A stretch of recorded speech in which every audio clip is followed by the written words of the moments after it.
What holds your life together? Think about it for a moment.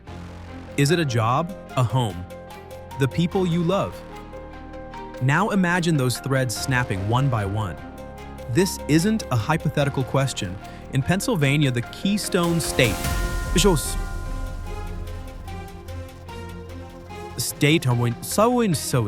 that central stone in the arch of society is cracking, and for thousands it has already collapsed. We're not here to show you tourist landmarks or historical sites. We're here to walk the path that people take when everything falls apart. A path that leads from a warm bed to a cold sidewalk. What does that journey feel like? What choices are you forced to make when you have no choices left? Join us as we explore the story behind the statistics. This is not about them. This is about what happens when the safety net we all believe in simply isn't there. The story is closer than you think.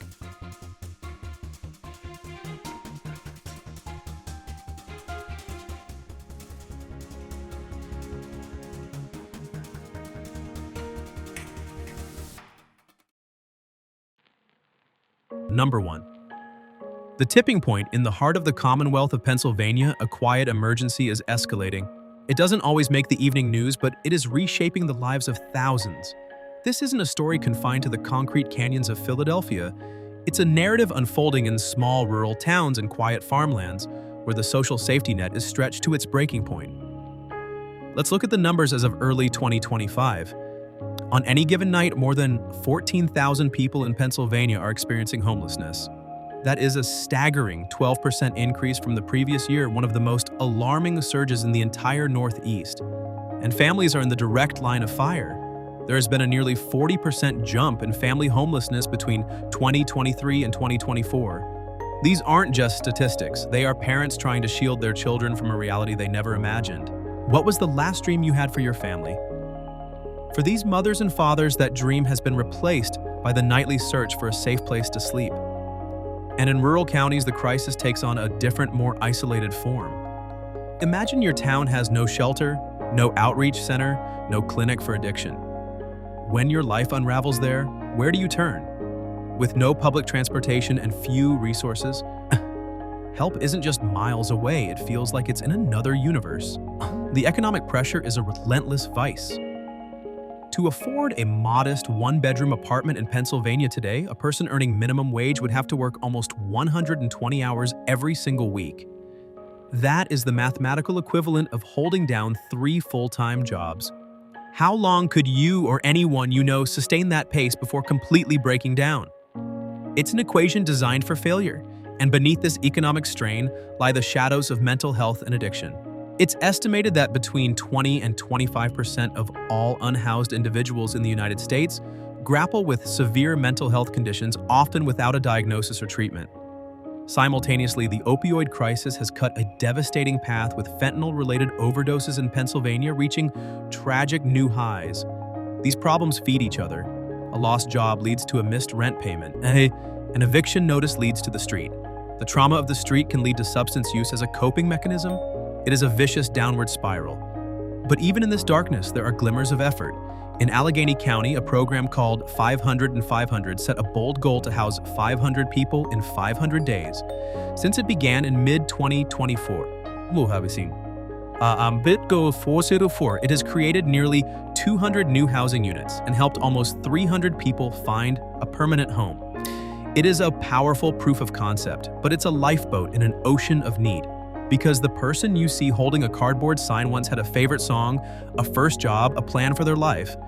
They are the faces of the tipping point.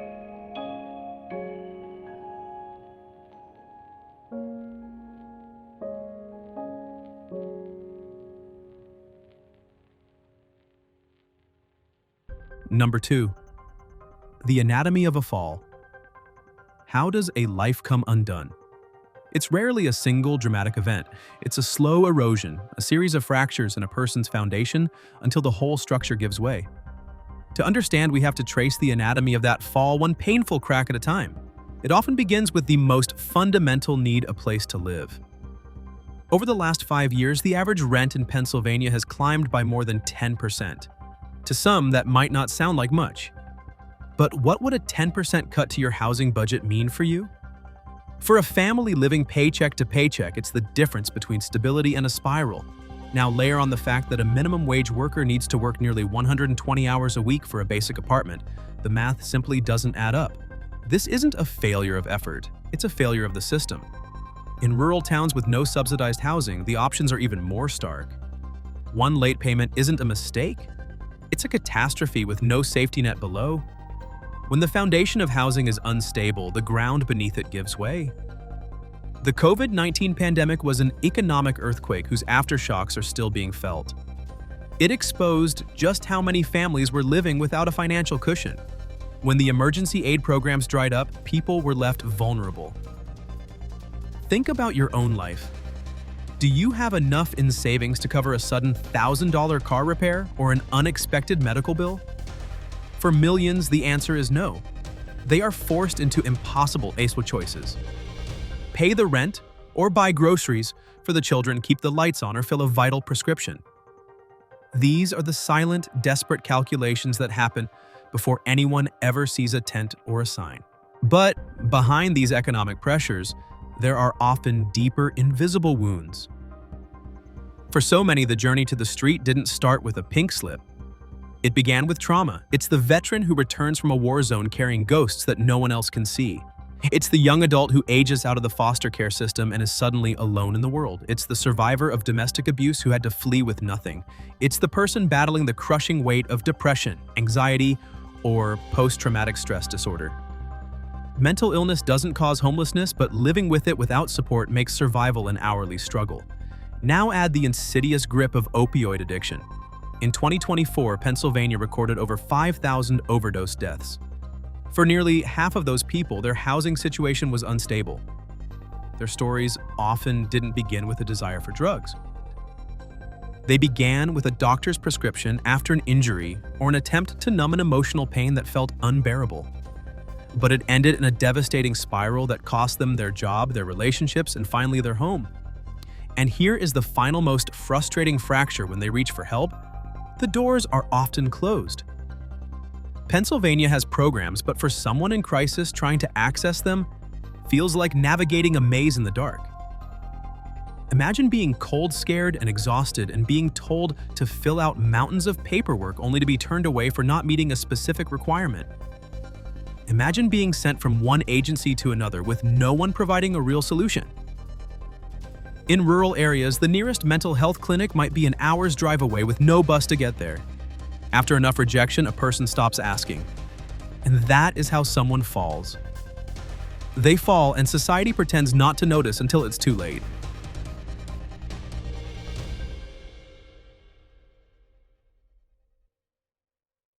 Number 3. Life on the outside. Once the fall is complete, what does life on the outside truly feel like? The cost isn't just financial, it's a profound tax on the body, the mind, and the spirit of a community. It is a cost that ripples out and touches every single one of us. First, your body becomes a casualty of the elements. Imagine having no escape from the biting Pennsylvania winter where temperatures drop below freezing for weeks on end. Imagine sweltering through a humid summer with no access to clean water or shade. A simple scrape can become a life-threatening infection.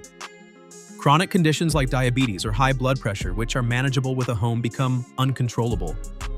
Malnutrition is rampant, not because food doesn't exist, but because nutritious food is a luxury. How long before your physical self begins to break down under this constant, relentless strain? While the body endures a visible assault, the mind suffers a silent one. Life on the streets is a state of constant, high-alert stress. It's learning to sleep with one eye open, guarding the few possessions you have left in the world. It's the chronic anxiety of never knowing if you are safe. Over time, a deeper wound develops: the feeling of being invisible. You watch people walk past careful, not to make eye contact. The social connections that define us as humans begin to fade. Family and friends drift away. After a while, do you even feel like you're part of society anymore? Or have you become a ghost in your own city? And if this is the reality for an adult, what does it do to a child? In 2022, there were more than 35,000 school-aged children experiencing homelessness in Pennsylvania. Let that number sink in. 35,000. That's enough children to fill nearly 400 school buses. Think back to your favorite teacher or a subject that made you excited to learn. How could a child possibly focus on algebra when they are worried about where their family will sleep that night? How can they do homework in a noisy shelter or a cramped motel room? Homelessness steals a child's education, their stability, and their future, setting in motion a cycle of disadvantage that can last a lifetime. But the impact doesn't stop there. This crisis has a tangible cost for all of us. Let's talk about money. Every year, millions of taxpayer dollars are spent on reactive emergency services, hospital visits for conditions that could have been prevented, police time responding to survival-related incidents like loitering, and the costs of the justice system. This is money that could be invested proactively in schools' infrastructure and job creation. Instead, we are paying a premium to manage a crisis that we have failed to prevent. Perhaps the most tragic cost, however, is the one we cannot quantify: the staggering loss of human potential. When a person is locked in survival mode, their energy isn't going toward building a business, creating art, or being a caring neighbor. It's focused entirely on making it through the day. Imagine the teacher, the scientist, the small business owner, the community leader. We lose as a society simply because we couldn't provide a basic foundation of safety and stability. They are out there on the margins waiting for a chance to be seen.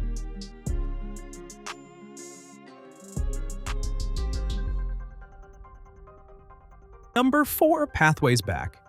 We've walked the path of the fall. We have seen the devastation. But this does not have to be a one-way street. Because this is a human-made problem, it can have human-made solutions. The journey back to stability, dignity, and hope is possible.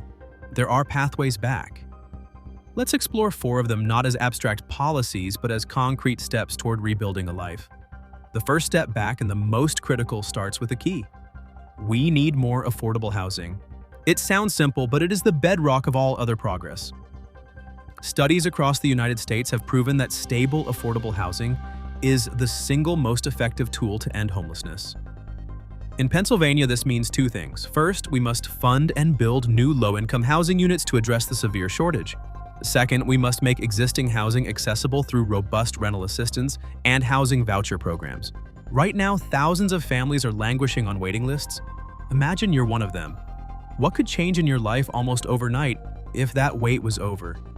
How many families could be saved from the trauma of the street simply by bridging the gap between what they earn and what rent costs? The second pathway is about healing the invisible wounds that the journey out has inflicted. A roof over your head provides safety, but it doesn't erase the trauma. The next major obstacle is healthcare. We need a system that meets people where they are both physically and emotionally. This means more mobile health clinics that bring care directly to those on the street. It means more crisis response teams trained in mental health, so that a cry for help is met with a compassionate professional, not a jail cell. And when it comes to addiction, we must fully embrace treating it as a disease, not a moral failing. Medication-assisted treatment, clean needle exchanges, and long-term rehab centers are proven to save lives. Crucially, these services must be free or low-cost and offered without judgment. How many times can a person be turned away before they stop asking for help? We cannot afford to let that happen. Now imagine someone has a home and is beginning to heal. What's the next step on their journey? They need a pathway forward. That brings us to the third solution, OT. Education and job training. Many people experiencing homelessness have a strong desire to work, but the fall has stripped them of their footing in the job market. They need a bridge back. This is where job readiness programs are essential. We need more partnerships between community colleges, nonprofits, and local businesses to offer vocational training apprenticeships and re-entry employment opportunities. Think about it, it's more than just learning a skill. It's about rebuilding confidence. It's about giving someone the tools to believe in their own ability to rebuild their life no matter how far they've fallen. And for young people, we must protect their access to education at all costs. A period of homelessness should not be a life sentence of limited potential.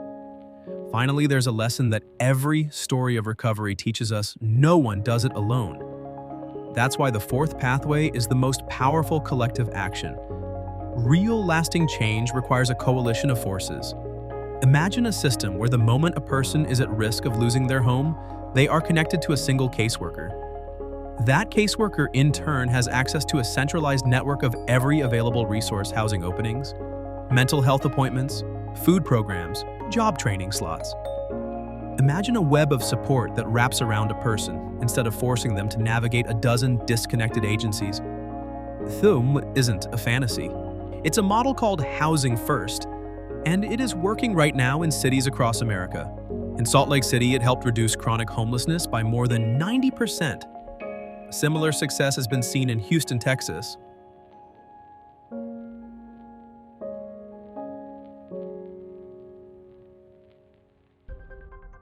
Number 5, the view from the ground.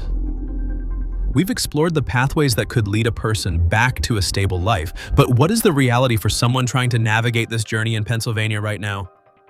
What is the view from the ground? First, we must acknowledge the efforts in motion because they do represent progress. In recent years, the state has rolled out emergency rental assistance programs that have kept thousands in their homes. During the COVID-19 pandemic, federal funds allowed for an expansion of these lifelines. In cities like Philadelphia, the Office of Homeless Services partners with nonprofits to increase shelter capacity. And high-profile campaigns like Allegheny County's 500 and 500 have successfully housed hundreds of people, proving that focused initiatives can achieve real results. For the people who received that help, it was not a small victory, it was everything. But if you are the one standing on the outside looking in, the reality is sobering. These programs, while life-saving for some, are like streams trying to fill a reservoir. The scale of the need still vastly outpaces the resources available, and this is what's still broken for the person on the ground. The most agonizing reality is the wait. Imagine you have finally been approved for a housing voucher, a golden ticket to a new life. But you are told the waiting list is over 2 years long. Let that sink in. What do you do for the next 730 days? You wait. You wait in a shelter, on a friend's couch, or in a tent with your life frozen in limbo, clinging to the hope of a phone call that feels like it may never come. Then if a spot does open up, you face the maze. That the bureaucracy is a crushing weight. Imagine trying to gather complex paperwork, pass background checks, and attend multiple interviews when you have no stable address, no phone, and no transportation. It's an exhausting, often dehumanizing process that can feel designed to make you give up. And even if you overcome all of that and get a key, the support often stops at the door. You now have housing, but the trauma doesn't disappear. You need ongoing mental health support, but the nearest clinic has a 6-month wait list. You want to find a job, but the only training program is located 20 miles away with no bus route to get there. This reveals the central tragic failure: a lack of communication and coordination. There is no centralized system where a person in crisis can go to see all available resources. They rely on flyers, hotlines, or word of mouth. It's a disconnected, fragmented network. We have thousands of people who desperately need help and hundreds of well-meaning programs that want to offer it, but the bridge between them is broken, and that is the tragedy of the system.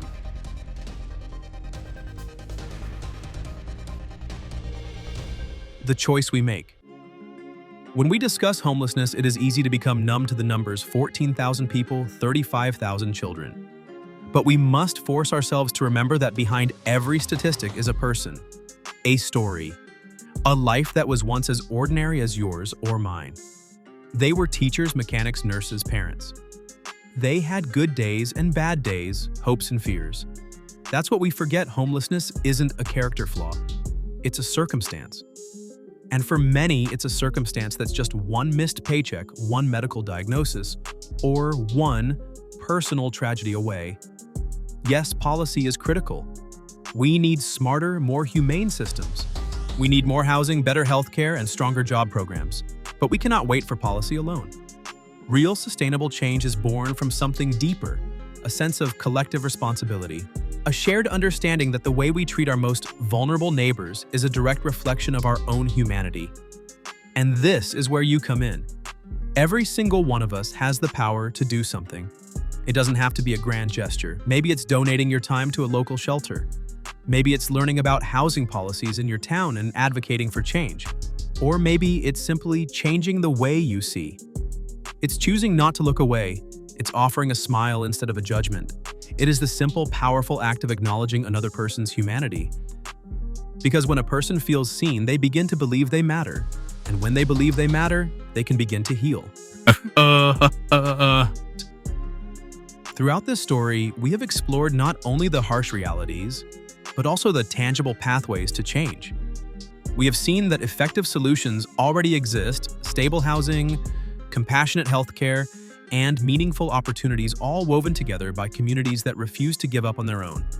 The road ahead is long, but it is not without hope.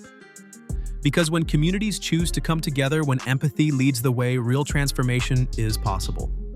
At the heart of it all is a simple truth: everyone deserves a place to belong, a space to feel safe, a chance to rebuild. And the more we listen, learn, and act with empathy, the closer we get to a future where no one is left to face the storm alone. If this story moved you, helped you see the world a little differently, or made you reflect, consider supporting our work by liking this video, subscribing to our channel, or sharing your thoughts in the comments below. We believe stories like these matter, and we'd love to hear your voice. Thank you for traveling with us beyond the landmarks, beyond the statistics, and into the human experience that connects us all. Until next time, stay curious, stay compassionate, and keep exploring.